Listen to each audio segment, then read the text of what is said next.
So there's this thing that AMC's The Walking Dead seems to do every season, and it looks like season 9 isn't going to be any different.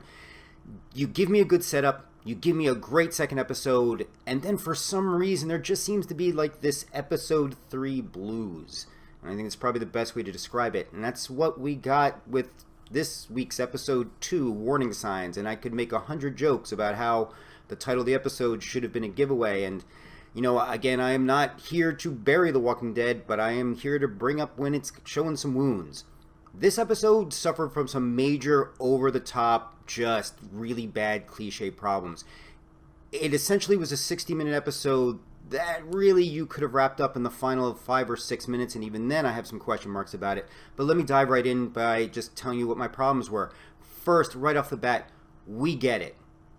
You're this allegory of Rick as Jesus Christ as the Savior. It just was so over the top this episode. And in all honesty, I'm a big Rick Grimes fan. I'm a big Rick Grimes apologist. I could go on for 5 minutes about the importance of the character.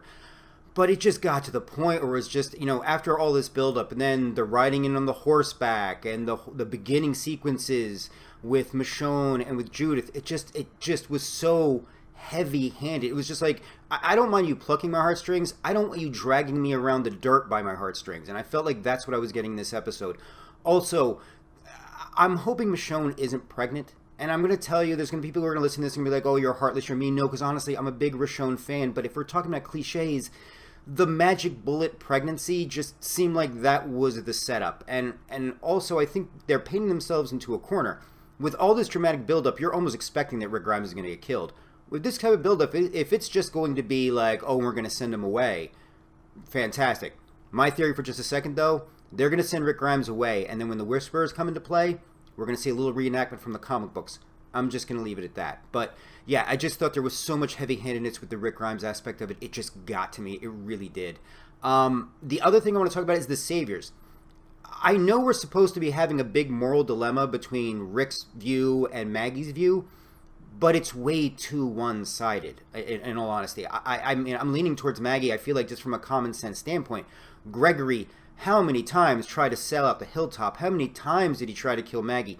Literally tried to knife Maggie before all of this went down. If there was anybody who was deserving of an execution for the betterment of the community, it's Gregory. And again, with Earl being let go, it's not that there isn't the possibility for hope and compassion.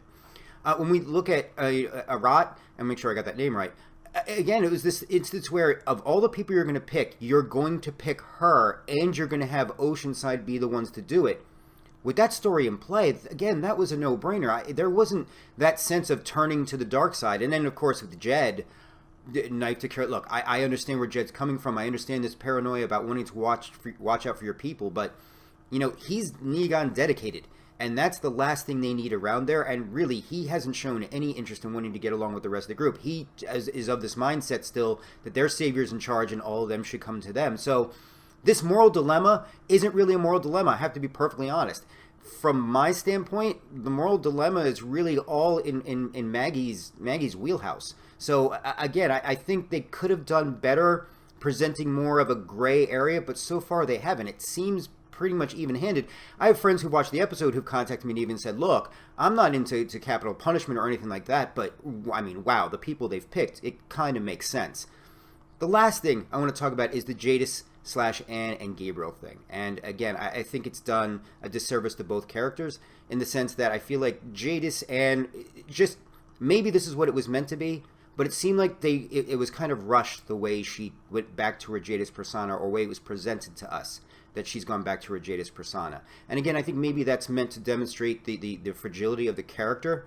I don't know. With Gabriel, it was more heartbreaking because, in all honesty, it's a character I've really gotten to like again. And I think they've nuanced and they have layered.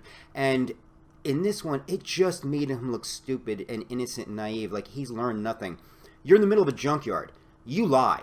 Even if you're going to tell Rick later on, if you're going to give Maggie the heads up later on, you've been in enough scenarios to know that if you're in a junkyard and nobody knows you're there, you lie to get out of that situation. But again, we fall back to the standard cliche. And even at the end, which I found to be actually the best part of it, when we see Daryl and Maggie making this turn, quote-unquote, to the dark side, which again, I'm not fully buying into, even their last line about how we're going to go visit Negan. Correct me if I'm wrong, Negan's at Alexandria. And I'm not getting a sense that they're ready, Hilltop is ready to wager a war against Alexandria. I'm just, again, not buying into it. So I felt like even with a good ending, we were still left with this hard cliffhanger that we know isn't really going to come to fruition, especially now that we know there's only 2 episodes left for Andrew Lincoln. So, all in all, no. This was a major step down as an episode. I think it's going to be interesting to see how things go for the next 2 episodes, especially considering they're Andrew Lincoln's final episodes.